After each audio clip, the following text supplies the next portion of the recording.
I just had to put this clip up for this match. Apparently, the guy on Route 12 in Heart Gold Soul Silver is obsessed with me. I did it for Trollmonchan. But anyway, 5 more battles to go. What's up, guys? Chun is back, and today I have a Wi-Fi match against said user and good friend Trollmonchan. This match is an old match we had almost 6 months ago. We were hanging out on Skype and decided to have a Wi-Fi battle. For the ones who are thinking, Chun, what happened to the emulator quality? I have a confession to make. I haven't actually gone through the whole game on my Ace card, so what I was doing was using my actual game cartridge to do Wi-Fi battles. Then I would save the battle and upload it to the GTS. And I would then load up the game file on my Ace card and go to the GTS to download and save the match, and then record it with and narrate it with Desmium, Sony Vegas, etc. So that's been my workaround. The only problem is I couldn't get this battle to upload to the GTS, so here we are. And anyway, let's get started. I'm using an old team with some updates I made before I stopped playing. So I'm leading with Yuxi, he leads with Heatran. I don't know what type of Heatran he could be running, so not wanting to take a possible Specs overheat, I go to Dragonite. He decides to set up Stealth Rock. Pretty sure he's not Scarf, so I'm confident I'll definitely outspeed here, and I do and go immediately for Superpower. I thought I'd get the easy Oko, but when I saw how slow the health bar was going down, I realized this was specially defensive Heatran.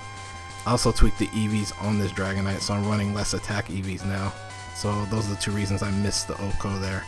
He shows Will-O-Wisp, which I wasn't expecting, but it explains why he stayed in. So I just try for the KO by going for another Superpower, expecting Troll to fodder Heatran at this point. But instead he's going to switch out to reveal Scizor, and either he was expecting Draco Meteor after seeing I was Mixed Knight, or he knew I wouldn't risk going for a fire move.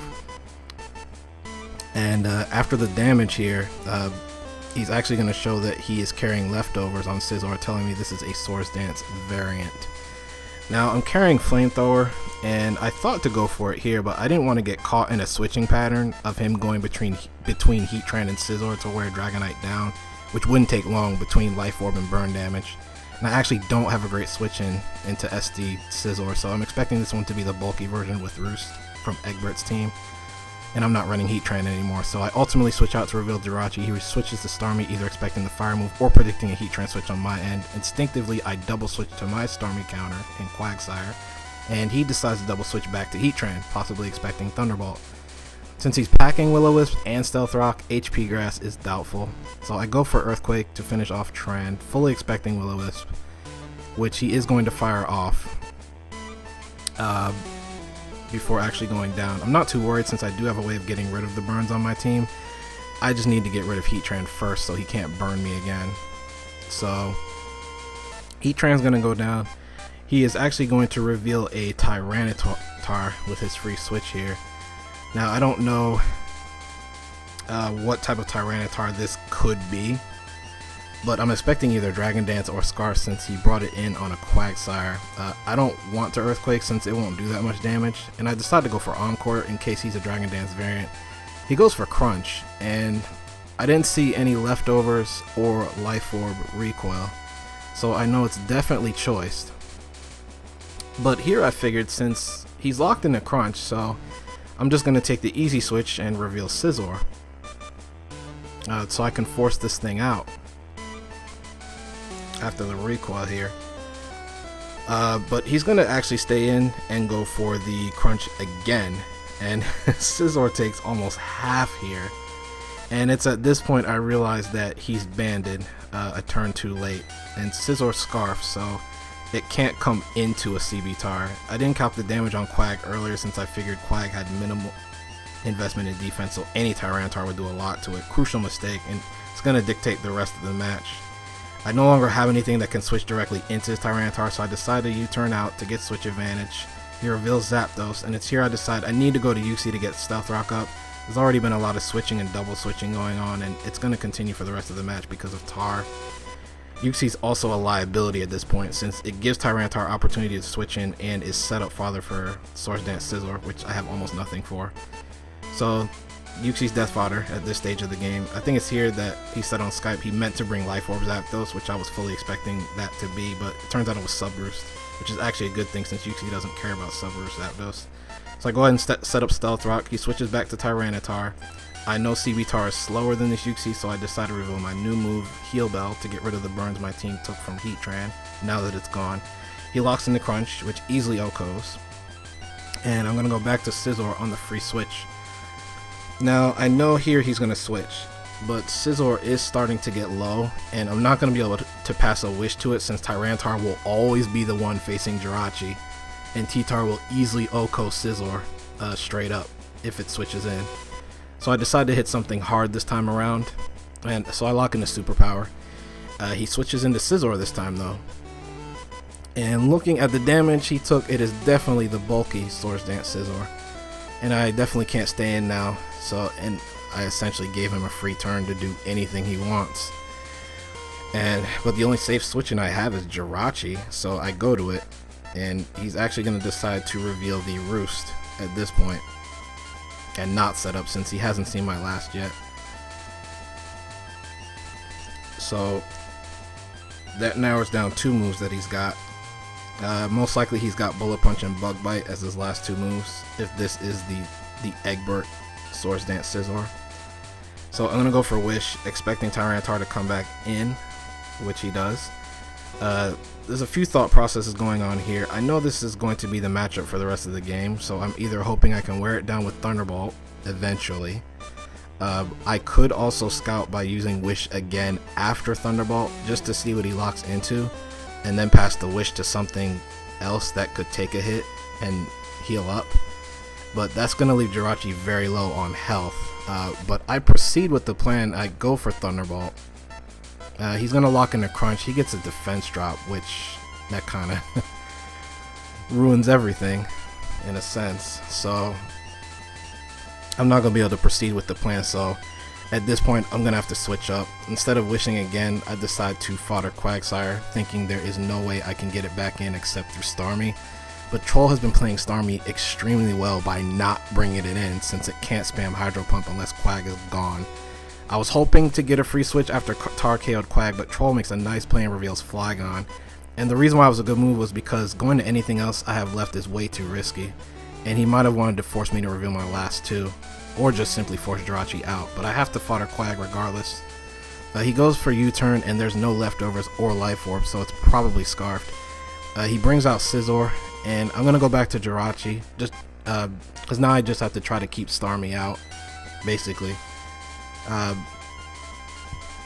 But of course he's naturally going to go back to Tyranitar, since at this stage of the game, it manhandles anything I have left.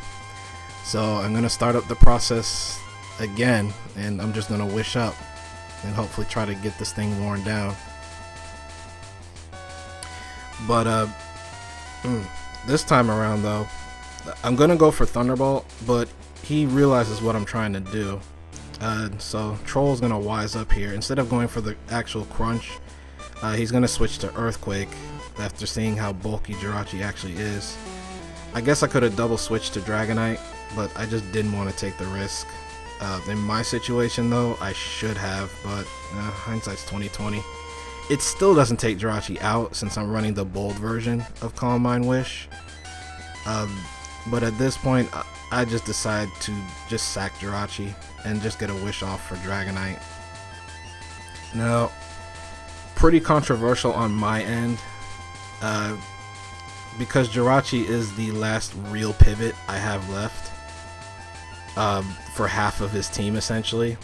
He's the only switching I have to this Tyranitar, he's the only switching I have to his Scizor, and he's kind of the only switching I have for Flygon, because at least it could take an Earthquake.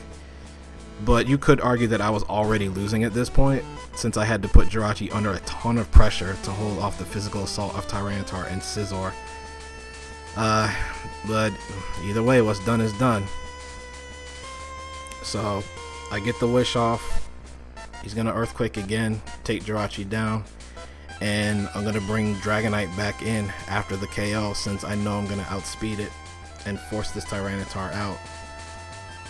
But instead of going for the obvious superpower, I'm going to decide to open with Draco Meteor, since I need to keep Starmie out, since it can pick off my team at this point, including my last, and Scizor can only check it. But he decides to go to Zapdos to take the potential superpower, but the worst case scenario happens instead, and Zapdos immediately goes down.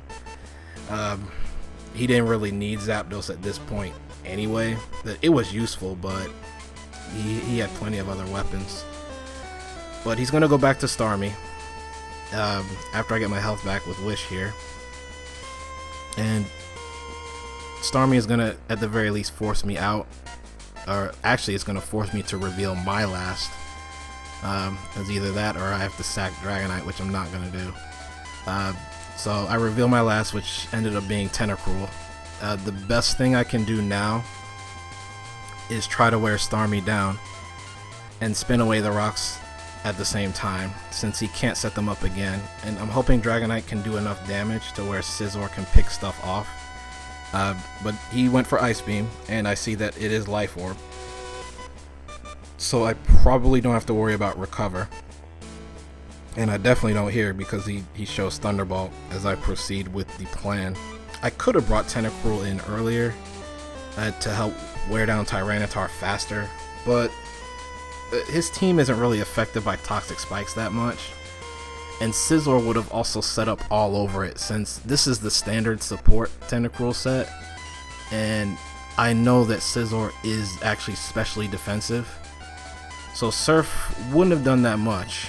And it could just Swords Dance up and then roost off all the damage I do and just sweep my team at +4 or +6 or whatever. But he finishes Tentacruel off with Thunderbolt, and I bring Scizor back in to force Starmie out. Now, I'm going to immediately go for the U-turn.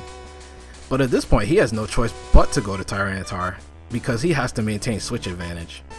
Flygon was an option, but then Flygon will be forced to Outrage, and I can lock in the Bullet Punch to OHKO if I manage to get a crit. And then Starmie might not have survived either, depending on damage rolls and or another crit back to back.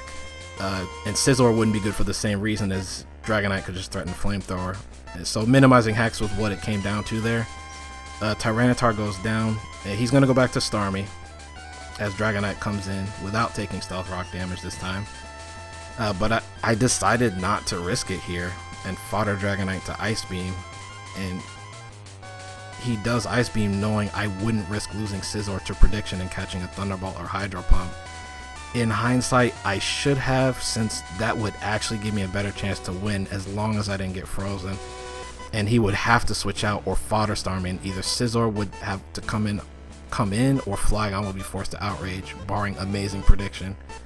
But regardless, Scizor finishes Starmie off by locking into Bullet Punch.